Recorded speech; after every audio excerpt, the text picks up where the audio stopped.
Bab 474. Aku akan pulang untuk mengambil obat, ujar Dian. Dia melirik Levon lagi dengan sorot mata sedih, lalu berbalik dan pergi dari sana. Levon adalah pengemis yang Dian selamatkan dan selanjutnya menjadi bawahan keluarga Wibowo. Ketika Supri memaksa Dian menikah, Levon sudah membantunya keluar dari situasi itu 3 kali. Jika bukan karena Levon, Dian tidak akan bertemu Wira dan berada di sini sekarang. Persahabatan lama ini membuat Dian ingin memohon belas kasihan atas Levon. Namun, begitu memikirkan rencana Levon untuk membunuh Wira, dia menjadi kecewa dan bertekad untuk membiarkan Levon dihukum. Levon memandangi kereta keluarga Wibowo dengan tatapan yang syarat akan kesedihan, kekecewaan, kemuraman, dan niat membunuh. Sudah pergi, Dian benar-benar pergi, bahkan tanpa mengucapkan sepatah kata pun padanya. Hal ini sangat mengecewakan hati Levon. Para tawanan pemberontak memasuki kota dan menimbulkan kegemparan. Beberapa hari yang lalu, banyak orang di Kabupaten Uswal merasa resah saat mendengar bahwa pasukan Wolpin telah menyerbu Kabupaten Hiloka. Kini, warga setempat akhirnya bisa tenang, kelompok Wira dan para tawanan langsung menuju kantor pengadilan daerah. Lantaran jumlah tawanan yang terlalu banyak, penjara pengadilan daerah tidak dapat menampung mereka semua. Levon, sekelompok pemimpin bandit, dan orang-orang berbahaya lainnya dibawa pergi dengan dikawal oleh kelompok Wira. Sekelompok orang itu membawa para pemimpin bandit ini ke kediaman Silali sebelumnya. Keluarga Silali terbukti berkomplot dengan bandit sehingga semua harta benda keluarga mereka disita. Belum lama ini, Wira menghabiskan 30 juta untuk membeli rumah seluas 6.000 meter persegi ini dan menjadikannya sebagai kantor untuk penduduk Dusun Darmadi yang datang ke Kabupaten Uswal. Rumah ini sudah lebih dari cukup untuk menampung 200-an bandit dan puluhan pemimpin bandit. Setelah memasuki kantor ini, Wira akhirnya bisa merasa rileks. Dia menugaskan beberapa orang untuk mengatur makanan dan beberapa orang untuk jaga malam supaya para bandit tidak melarikan diri. Setelah semuanya selesai diatur, hari sudah mulai gelap. Sesudah makan malam, Wira bersiap untuk istirahat. Mendadak, Dian membuka pintu dan masuk. Dia membawa kotak makanan dan matanya berkaca-kaca saat dia berkata dengan ragu. "Tuan, tenanglah," ujar Wira sambil menyeka air mata di wajah Dian. Kemudian, dia melanjutkan dengan lembut. "Aku tahu kamu ingin bertemu dengannya, bagaimanapun, kalian sudah saling kenal selama bertahun-tahun dan hatimu juga sangat lembut." "Tuan, kamu memang paling memahami aku," kata Dian. Sambil bersandar di pelukan Wira, Dian mulai bercerita sambil terisak-isak. "Aku tahu dia ingin membunuhmu, jadi aku nggak akan mempersulitmu dengan memintamu mengampuni dia. Aku hanya ingin memberinya sedikit makanan demi persahabatan kami sejak kecil." Wira menyeka air mata di wajah Dian dan berkata, "Pergilah, tapi hati-hati." "Ya," jawab Dian sambil mengangguk. Kemudian, dia berbalik dengan membawa kotak makanan di tangannya. Beberapa saat kemudian, Dian dibawa ke gudang kayu dan bertemu dengan Levon yang dirantai. Dian menoleh dan berkata, "Bisakah kalian membiarkan kami bicara berdua?" Dua prajurit veteran yang membawa Dian segera keluar dari gudang kayu. Dian membuka kotak makanan, lalu menyajikan makanan dan minuman di depan Levon. Mata Levon tampak dingin, seolah-olah dia sedang menatap orang asing. "Kamu kira aku masih pengemis kecil yang kelaparan dan kehausan dulu? Kak Levon, kalau tahu kamu marah karena nggak membantumu memohon ampun pada Tuan Wira." Dian berkata dengan tegas, "Tapi, kamu benar-benar bersalah dalam hal ini. Kamu nggak seharusnya menangkap Paman Fandi. Kamu bahkan menipu Tuan Wira ke ngarai naga biru dan berencana membunuhnya." "Aku nggak salah," ujar Levon dengan dingin. "Dia cuma penipu yang bisa menulis beberapa puisi payah. Dia sudah meracuni hatimu dengan puisi buruknya. Setelah aku membunuhnya, kamu pasti akan berubah pikiran. Aku sama sekali nggak salah." Bab 475. "Kamu nggak mengenal Tuan Wira. Dia itu pria berbakat dengan kemampuan yang berada di luar imajinasimu," ujar Dian dengan tegas. Setelah mendengar Levon memfitnah Wira seperti ini, wajah cantik Dian menjadi dingin. "Kalaupun dia mati, aku tetap akan sendiri seumur hidupku dan nggak akan menikahi siapapun. Kak Levon, aku nggak pernah menyukaimu, paling-paling aku hanya menganggapmu sebagai kakak," ujar Dian lagi. Kakak, hahaha," gumam Levon, lalu mengangkat kepalanya dan tertawa terbahak-bahak. Kemudian, dia tiba-tiba berkata dengan wajah garang. "Kamu sudah dibutakan olehnya, dia itu penipu yang nggak tahu malu. Memangnya siapa dia? Dia nggak bisa dibandingkan denganku. Aku 10.000 kali lebih baik dari dia." Dian menggelengkan kepalanya dan tidak menjawab. Kak Levon lah yang dibutakan perasaan hingga mengatakan omong kosong seperti ini, batin Dian. "Kamu nggak percaya?" tanya Levon. Reaksi dingin Dian ini membuat Levon terprovokasi, dia lantas memelotot dan meraung. "Apa kamu benar-benar mengira aku seorang pengemis? Pengemis mana yang bisa memiliki keterampilan seni bela diri dan terampil dalam melatih prajurit sejak dia masih kecil?" Dian terbelalak kaget. Sejak awal, dia sudah heran dengan keterampilan Levon ini. Namun, ketika ditanya saat itu, Levon hanya mengatakan bahwa dia adalah keturunan jenderal dan keluarganya sudah hancur. Penjelasan ini masuk akal sehingga Dian pun tidak curiga, sekalipun Levon memiliki identitas lain, sekalipun dia adalah seorang pangeran yang terbuang, Dian juga tidak peduli. Di hati Dian, tidak ada seorang pun di dunia ini yang bisa menandingi Wira. Biar ku beritahu, latar belakangku 10.000 kali lebih baik dari pencuri kecil itu. Aku bukan orang kampung. Levon memandang Dian sambil berkata penuh penekanan. Aku ini putra Raja Fazana. Hah. Dian terkesiap kaget. Raja Fazana adalah pemberontak terbesar di kerajaan Nuala. Dia mengangkat dirinya sendiri sebagai raja 15 tahun lalu dan menduduki 3 provinsi di selatan. Dia membuat masalah besar yang diketahui semua orang di dunia dengan hampir memisahkan diri dari kerajaan Nuala. Belakangan, pemberontakan ini digagalkan tentara kerajaan, tetapi Raja Fazana sendiri berhasil lolos. Tak disangka, Levon ternyata adalah anak seorang pemberontak. Jika orang lain tahu bahwa keluarga Wibowo telah mengadopsinya, keluarga Wibowo akan dianggap berkomplot dengan pemberontak. Ini merupakan kejahatan serius yang bisa mengakibatkan seluruh keluarga mereka dibantai. Levon mengangkat kepalanya dan berkata, "Gimana? Sekarang kamu tahu kalau aku jauh lebih baik dari pria payah itu, kan?" Dian berkata sambil mengernyit. "Kak Levon, tolong berhenti bicara yang enggak-enggak. Identitas apapun yang kamu miliki, hatiku tetap milik Tuan Wira. Silakan nikmati makanan dan minuman ini." Memangnya kenapa jika Levon adalah putra Raja Fazana? Raja Tanui memiliki 100.000 kavaleri, tetapi dia tetap dibunuh oleh Wira. Levon terdiam. Reaksi datar dari Dian ini membuat Levon merasa terhina. Dia sontak menggertakkan gigi dan berkata, "Nona, apa di matamu, aku sama sekali nggak sebaik dia." Sebagai putra seorang raja pemberontak, ini adalah kebanggaan sekaligus penyesalan terbesar Levon. Jika pemberontakan sang ayah berhasil, dia akan menjadi pangeran di masa depan. Jika ayahnya ditangkap oleh kerajaan, dia akan menjadi pemberontak yang dicemooh dan dibenci semua orang. Kak Levon, kita cukup menjadi diri kita sendiri. Kenapa kamu harus membanding-bandingkan diri dengan orang lain? Setiap orang punya kelebihannya masing-masing, ujar Dian. Dian menghela napas dan berbalik pergi sambil berkata, "Aku akan meminta seseorang membuka borgol, jadi kamu bisa makan dan minum sendiri. Aku pergi dulu." "Kamu nggak boleh pergi," seru Levon. Levon melangkah ke samping untuk mengadang langkah Dian, lalu berkata dengan ekspresi beringas, "Mau kemana kamu?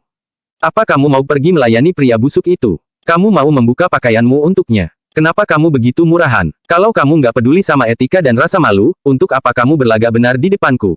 Dian terdiam, saat mendengar kata-kata yang menyayat hati dan melihat Levon yang menggila, Dian merasa sangat asing dengannya, matanya yang indah dipenuhi kesedihan saat dia berkata, "Iya, kamu benar. Aku memang ingin merayu Tuan Wira, aku cuma ingin menjadi wanitanya." "Puas kamu. Kamu nggak tahu malu," umpat Levon. Dia menggertakkan gigi dan bergegas menyerbu Dian dengan ekspresi beringas di wajahnya. "Kalau aku nggak bisa mendapatkanmu, jangan harap pria busuk itu bisa. Mari kita mati bersama," seru Levon. "Ah!"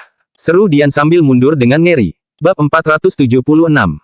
Setelah mengantar Dian, Wira baru saja hendak berbaring. Tiba-tiba, Danu mengetuk pintu dan berkata, "Kak Wira, Mary, Molika, dan Jamal datang membawa beberapa perampok dari Ngarai Naga Biru. Mereka ingin bertemu denganmu untuk berbincang-bincang." Wira bertanya seraya mengernyit. "Nggak ada orang luar yang tahu, kan? Para perampok ini memang tidak terkenal seperti Levon. Namun, Wira tetap akan dianggap bersekongkol dengan perampok jika bertemu mereka." Saat ini, giok air yang digunakan untuk membuat kaca dan batu bara untuk pembuatan baja merupakan produk dari pegunungan Jata. Jika tidak menaklukkan para perampok ini, suplai giok air dan batu bara untuk kota provinsi wilayah selatan akan bermasalah. Danu menjawab, "Nggak ada. Mereka datang waktu malam. Aku menyuruh Paman Rudi untuk mengurus mereka. Anggota tim pengawal dan tentara pensiun nggak tahu." "Kerja bagus," ujar Wira sambil menepuk bahu Danu. Wira mengangguk dan melanjutkan, "Suruh mereka datang." Berdasarkan kedekatan hubungan, seharusnya anggota tim pengawal adalah orang kepercayaan Wira. Namun, kenyataannya, orang yang paling dipercaya Wira adalah pengawal pribadi dan tentara senior pasukan Zirah Hitam. Demi dirga, orang-orang ini mengorbankan kemampuan militer mereka dan menyembunyikan identitas mereka hingga sekarang. Jadi, karakter mereka bisa dipercaya. Tim pengawal memang berasal dari desa yang sama dengan Wira. Kalau ada keuntungan, mereka bisa bekerja untuk Wira. Namun, sekarang mereka belum tentu berani melakukan hal-hal yang dilarang pemerintah. Sementara itu, tentara pensiun memang menghormati Wira dan karakter mereka lumayan bagus, tetapi belum tentu mereka mampu melakukan semua hal. Tak lama kemudian, Mary, Molika, Jamal, Jupiter, Blacky, Ucup, dan Putu datang. Mereka berseru sembari memberi hormat. "Salam, Tuan Wahyudi." Mary yang merengut memelototi Wira. Wajahnya agak memerah. Dulu, Mary sangat membenci pencuri ini dan ingin menghabisinya, namun, ternyata penasihat militer hebat yang ingin dijumpai Mary selama ini adalah Wira. Ketika melihat Wira lagi, tiba-tiba Mary merasa Wira tidak terlalu menyebalkan. Bahkan, Wira terlihat lebih tampan. Hanya saja, saat teringat apa yang pernah dilakukan Wira terhadapnya, Mary tetap merasa kesal. Bisa-bisanya seorang penasihat militer menindas wanita, benar-benar tidak tahu malu. Nggak perlu sungkan, ucap Wira. Dia duduk di kursi dengan tenang, lalu mengetuk pegangan kursi dan bertanya dengan ekspresi datar. Ada apa? Saat kuliah, Wira pernah mempelajari tentang cara berinteraksi dengan orang lain. Kita harus menggunakan cara yang berbeda untuk berhubungan dengan setiap orang. Saat menghadapi orang yang jahat, kita harus menggertak mereka supaya mereka tidak berani melawan. Cara yang paling bagus untuk berkomunikasi adalah mencari tahu apa yang dipikirkan orang lain terlebih dahulu. Jadi, kita bisa membuat orang tersebut tidak bisa berkutik begitu kita bicara. Sikap Wira ini membuat Ucup, Jupiter, dan Blacky sangat gugup. Hanya Putu yang diam-diam mengamati Wira. Molika menjelaskan seraya memberi hormat. Tuan Wahyudi, Ngarai Naga Biru, Gunung Rubah Putih, dan Gunung Beruang Hitam memutuskan untuk bergabung. Kelak, Mary yang akan menjadi pemimpinnya. Kami datang mengunjungimu karena mereka menghormatimu. Mereka ingin bertemu pahlawan yang memimpin pasukan perbatasan, mengalahkan kavaleri bangsa Agrel, dan menyelamatkan kerajaan Nuala terlebih dulu. Benar, benar. Kami sangat menghormati Tuan Wahyudi. Sahut Ucup, Jupiter, dan Blacky seraya mengangguk. Wibawa mereka sebagai perampok benar-benar tidak terlihat lagi, reputasi seseorang sangatlah penting. Mereka juga pernah melihat cara Wira memerintah Molika dan mengalahkan Wolfie. Ucup, Jupiter, dan Blacky benar-benar takut.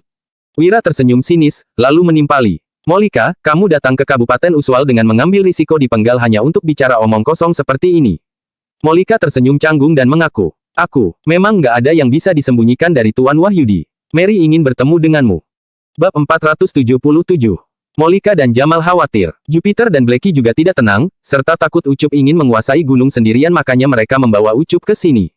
Siapa sangka, Putu juga ingin datang. Jadi, mereka semua pun mengunjungi Wira bersama-sama. Kak, aku nggak ingin bertemu dengannya, sahut Mary yang tersipu malu. Kemudian, Mary melanjutkan perkataannya dengan tegas. Aku ini pemimpin Ngarai Naga Biru. Aku datang untuk memberitahumu, kelak kalau anggotamu melewati Ngarai Naga Biru, kami nggak akan menghentikan mereka. Kita nggak usah saling ikut campur dalam urusan masing-masing. Setelah mendengar bahwa pencuri ini adalah penasihat militer, Mary tetap tidak percaya. Jadi, dia langsung datang untuk memastikan. Alhasil, sekelompok orang ini malah mengikutinya. Wira mengangkat alis dan berujar. Boleh, ada lagi. Nggak ada, jawab Mary yang berjalan ke samping. Sebenarnya, masih ada banyak hal yang ingin diucapkan Mary kepada pencuri yang tidak tahu malu ini. Mary ingin bertanya kepada Wira kenapa dia menindas wanita lemah. Padahal dia adalah seorang pahlawan. Akan tetapi, Mary merasa malu menanyakan hal ini di depan banyak orang. Wira melirik mereka semua sekilas. Kemudian, Jamal segera berdiri dan menimpali. Tuan Wahyudi, aliansi rute dagang asri sudah dibangun dan sekarang aku ini pengurus aliansi. Aku berencana menghubungkan jalan dari kota pusat pemerintahan Lokana sampai kota pusat pemerintahan Jagabu. Jamal melanjutkan, setelah itu, aku akan mengatur semua perampok untuk memungut uang jalan dengan harga yang sama. Orang biasa yang lewat nggak perlu bayar, hanya orang yang sering lewat baru bayar. Jamal terus menuturkan berbagai pemikirannya, waktu itu, ketika dia membicarakan tentang aliansi rute dagang asri, ternyata semua orang setuju. Jamal langsung menjadi pengurusnya yang mengatur berbagai urusan. Wira mengangguk dan menyahut, bagus, setelah kota pusat pemerintahan Jagabu memenangkan perang kali ini, nggak akan ada masalah lagi di kota itu dalam waktu 10 tahun. Nggak lama lagi, mereka juga akan kembali berbisnis dengan bangsa Agrel. Pada saat itu, kota pusat pemerintahan Jagabu akan semakin makmur dan pengusaha yang datang juga akan semakin banyak. Kalau kalian mengurus aliansi rute dagang asri dengan baik, pasti akan menjadi transaksi yang menguntungkan. Bahkan, pejabat juga nggak akan berani berbuat apa-apa kepada kalian, lanjut Wira. Begitu mendengar perkataan Wira, mata Ucup, Jupiter, dan Blacky berbinar-binar. Jamal yang tidak bisa menyembunyikan kebahagiaannya tersenyum seraya berucap. Ini semua karena arahan Tuan Wahyudi. Aku hanya pengurus. Sebenarnya, walaupun semuanya sudah setuju, mereka tidak terlalu bersedia mendukung Jamal, namun, setelah Wira berkata seperti ini, Jamal bisa melihat dari respons mereka bahwa mereka pasti akan mendukung Jamal. Tatapan Wira tiba-tiba tertuju pada Putu yang memakai jubah panjang. Wira berdiri, lalu bertanya sembari memberi hormat. Tuan ini siapa? Putu segera memberi hormat dan menjawab. Namaku Putu. Awalnya, aku ini seorang pelajar. Aku menjadi sarjana kabupaten pada umur 13 tahun dan sarjana provinsi pada umur 16 tahun. Sebenarnya, aku berniat mengikuti ujian sarjana kerajaan di ibu kota pada umur 18 tahun, tapi ada masalah yang terjadi di keluargaku. Jadi, aku berkelana dan akhirnya aku menetap di Ngarai Naga Biru, lalu menjadi penasihat Tuan Levon, lanjut Putu. Kemudian, para perampok lain yang mendengarnya tercengang dan berkomentar. Sarjana kabupaten pada umur 13 tahun. Sarjana provinsi pada umur 16 tahun. Dia mau mengikuti ujian sarjana kerajaan pada umur 18 tahun.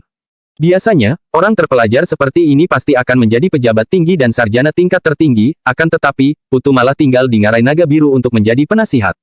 Molika dan Jamal saling bertatapan. Pantas saja Putu ini begitu lihai. Dia bisa langsung mengetahui bahwa mereka akan mendapatkan masalah terlebih dahulu. Mata Wira berbinar-binar dan dia berkata, "Oh, apakah kamu orang yang membantu Levon menuliskan surat dengan pesan terselubung?" Putu tersenyum getir dan menjawab, "Waktu itu, aku memang nggak tahu diri. Aku nggak tahu Tuan Wahyudi sudah merencanakan semuanya sejak awal."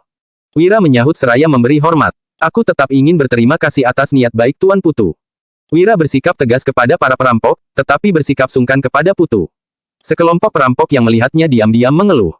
Ternyata orang terpelajar memang lebih dihormati. "Tuan Wahyudi terlalu sungkan," ucap Putu sambil memberi hormat. Tiba-tiba, dia merapikan bajunya dan berlutut, semua orang terkejut. Mereka tidak tahu apa yang ingin dilakukan Putu. Wira yang kebingungan berkata, "Tuan Putu, ini." Putu bersujud, lalu menyahut, "Mohon Tuan Wahyudi kerahkan pasukan demi kepentingan rakyat." Bab 478. Ekspresi Wira berubah drastis dan dia bertanya, "Kerahkan pasukan, bukannya itu berarti memberontak? Jangan bercanda. Sekarang Wira mempunyai kekayaan puluhan miliar gabak, istri yang cantik, dan Dian yang akan menjadi selirnya. Kehidupannya sudah cukup sempurna. Wira memang berniat membantu kehidupan rakyat kerajaan Nuala yang kesulitan. Dia sudah mereformasi sistem melalui jalur yang berbeda dan menyerahkannya kepada pemerintah kerajaan Nuala.